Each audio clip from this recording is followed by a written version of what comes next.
Souza e Cabral, as narrativas são uma metodologia privilegiada de investigação e de aprendizagem da docência, tanto na formação inicial como na formação continuada.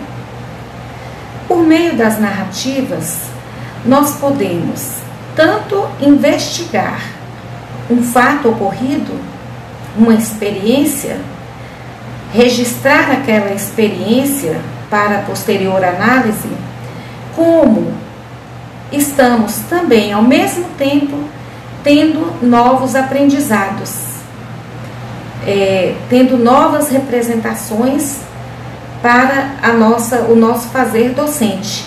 Por isso que as narrativas, elas são metodologia tanto de investigação como de formação para a docência.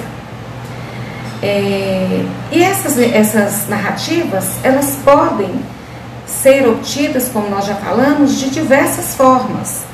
Nós temos, por exemplo, registros escritos que se apresentam através de diários de aula, de memoriais, de entrevistas, de narrativas, de cartas, de portfólios. Quando eu desenvolvi o mestrado com outros professores da rede estadual, os registros foram obtidos pelas narrativas feitas nos fóruns de discussão. Então, as narrativas, os professores colocavam nos fóruns de discussão as suas percepções sobre as experiências vividas, relatavam algumas experiências, falavam que material que tinham lido, falavam de uma nova compreensão que tinham alcançado. Esses registros eram no ambiente virtual, né, no fórum de discussão. E por falar em fórum de discussão, eu acho que foi na semana terceira do nosso curso que eu peço no fórum avaliativo a vocês que construam uma narrativa, um relato de uma situação que vivenciaram como alunos, ou no caso de alguns que já exercem o magistério ou já exerceram como docentes, e que essa situação vivenciada tenha trazido um aprendizado para vocês. Qual foi esse aprendizado?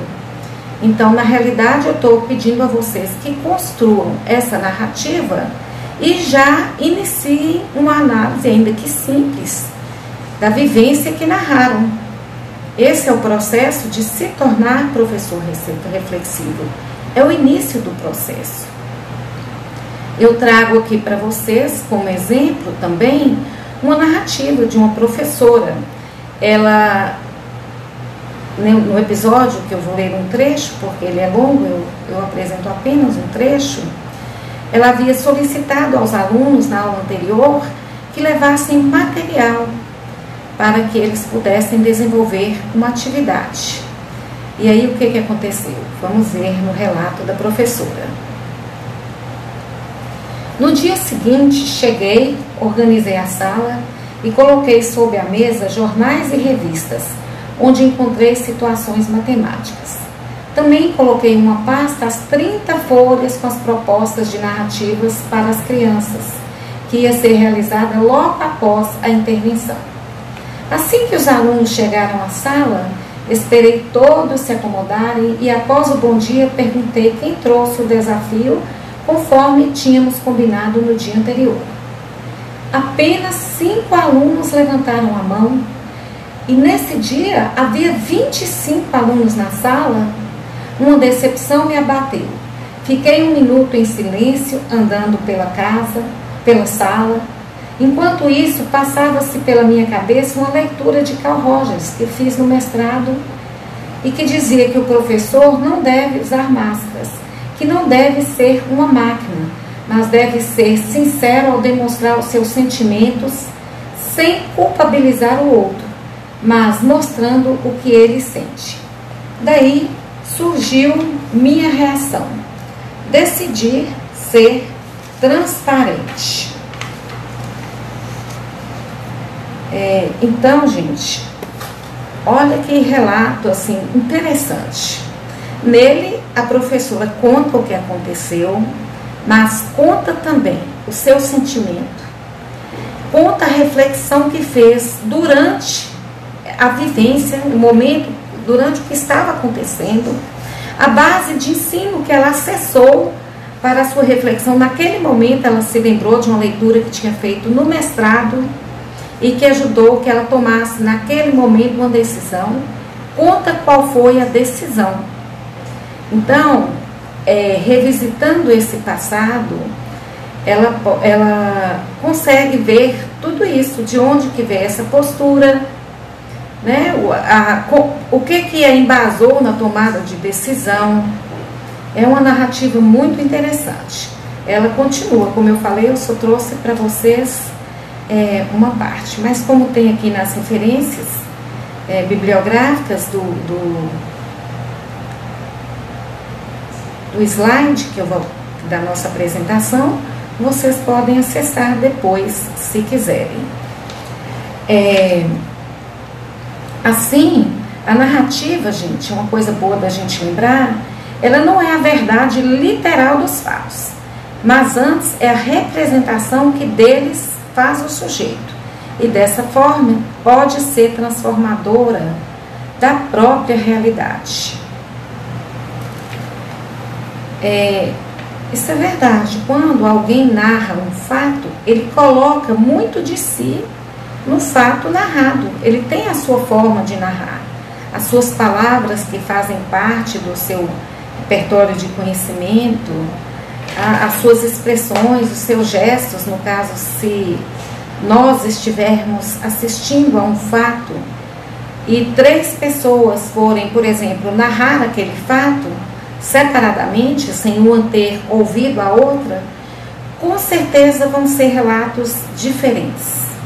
Com certeza serão diferentes, embora o fato seja o mesmo, né? O que for narrado sobre o fato pode ser até igual, mas às vezes a entonação, o que foi mostrado de forma mais relevante por um, pode não ter sido para o outro pode ter dado mais ênfase a outro aspecto.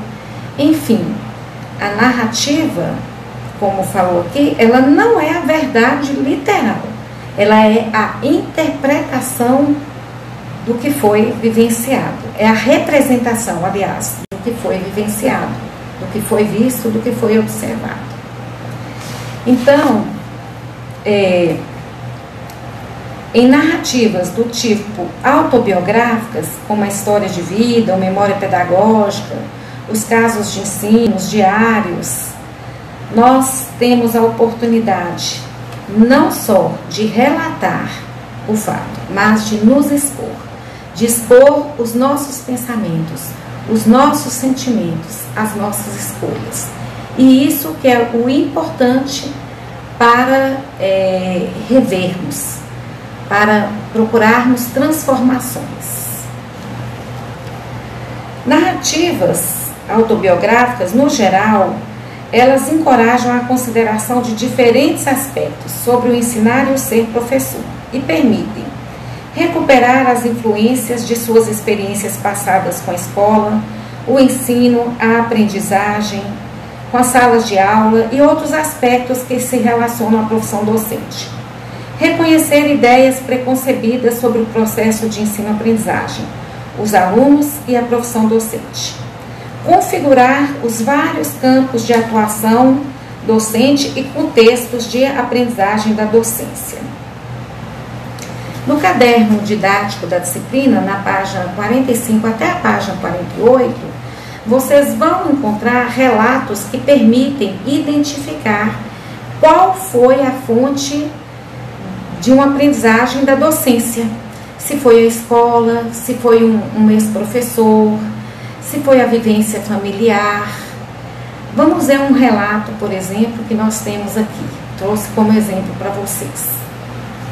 Minhas primeiras experiências escolares foram em escola rural. Tinha colegas de várias idades e que estavam em séries diferentes no mesmo local. O funcionamento dessa escola era muito interessante e, na verdade, muito me ensinou. As aulas eram flexíveis, assim como as matérias trabalhadas e atividades realizadas a cada dia. Os alunos de diferentes séries e idades mantinham entre si uma relação muito estreita. Uns ajudavam os outros, os mais velhos com os mais novos, os mais avançados com os menos e vice-versa. Hoje trabalho com agrupamentos produtivos em minha classe, tendo como base as minhas primeiras experiências como aluna. Esse relato é da professora Ana e está no caderno didático.